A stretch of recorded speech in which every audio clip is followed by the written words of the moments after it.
Hello বন্ধুরা, আজকে আমি বাজার থেকে একটা শিঙি মাছ নিয়ে এসেছি, কিন্তু সাহস করে অনেক বন্ধুরা ধরতে পারছিলাম না, কারণ ও কাটার পর না এমন ছটপট ছটপট করছিল। দু টুকরো করে নিয়ে এসেছি। ছেলের কদিন ধরেই শরীরটা ভালো নয়, তাই সবাই বলছে একটু শিঙি মাছের যদি ঝোল দেওয়া যায় তাহলে ও একটুখানি তাড়াতাড়ি ইমপ্রুভ করবে। দুটো কাঁচকলা আর একটা আলু দিয়ে ভাবলাম তাহলে পাতলা করে একটু ঝোলটা করেই দিই, যেহেতু সোমবার থেকে পরীক্ষা, এতটাই শরীর উইক হয়ে গেছে, শরীরটা ডিহাইড্রেট হয়ে গেছে, এই ঝোলটাকেও উপকার লাগবে। কাঁচকলা আলুটাকে ভালো করে ধুয়ে নিয়ে গুছিয়ে আমি আস্তে আস্তে ঝোলের জন্য রেডি করতে থাকলাম। জীবনে না এমন এমন সময় আসে না, তখন না কিছুই যেন ভালো লাগে না, আর বিশেষ করে বাচ্চাদের শরীর খারাপ হলে একদমই ভালো লাগে না। কড়াইতে অল্প খুব তেল দিয়ে আর তাতে একটু জিরে ফোড়ন দিলাম। আগেই তো দেখে বলে দিল আমি কিন্তু এইসব খাবো না, আমি কিন্তু এই রকমের পাতলা ঝোল খাবো না, একটু রসা কষা করে কিছু করে দাও। এদিকে শরীর নেই ভালো, উনি খাবে নাকি রসা কষা।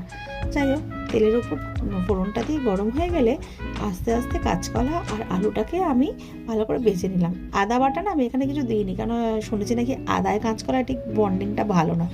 অল্প একটু হলুদ দিয়ে দিলাম, হলুদ দিয়ে ভালো করে নাড়তে থাকলাম। মাছের গায়েও একটু গায়ে হলুদ দিয়ে দিলাম, কারণ ওনারাই বা কেন বাটির মধ্যে বসে থাকবে। নুনও দিয়ে দিলাম তার সাথে সাথে।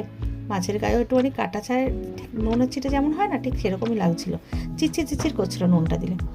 আর বাচ্চা কাচ্চা শরীর খারাপ থাকলে দেখবেন মন মেজাজ একদম ভালো লাগে না। এই যে মাছের গায়ে নুনটা দিলাম, ঠিক আমারও ঠিক জীবনে এরমভাবে কাটা গায়ে নুনের চিটে পড়ে। হ্যাঁ, জিরের গুঁড়ো যখন দিয়েছিলাম না, তখন দেখাতে ভুলে গেছি।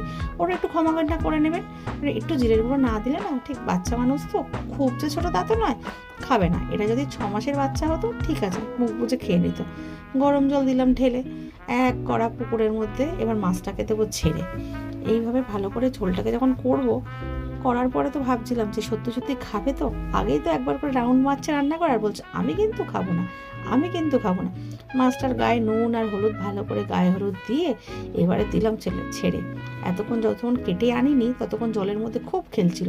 নে এবার যা তোরা জলের মধ্যে গিয়ে খেলা কর। নিয়ে এবার চাপা দিয়ে আমি ওটাকে চলে গেলাম বাকি কাজগুলো সারি, দেখি এবার উনি কী করছেন না করছেন।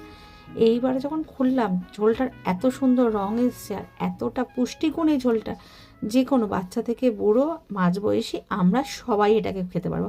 ইভেন যারা ডায়েট করছো, ভাত খেতে চাও না, তারাও না এই ধরনের ঝোলগুলো খুব ভালোভাবে খেতে পারবে, মানে স্যুপ হিসেবে চুমুক দিয়েও খেতে পারবে। আশা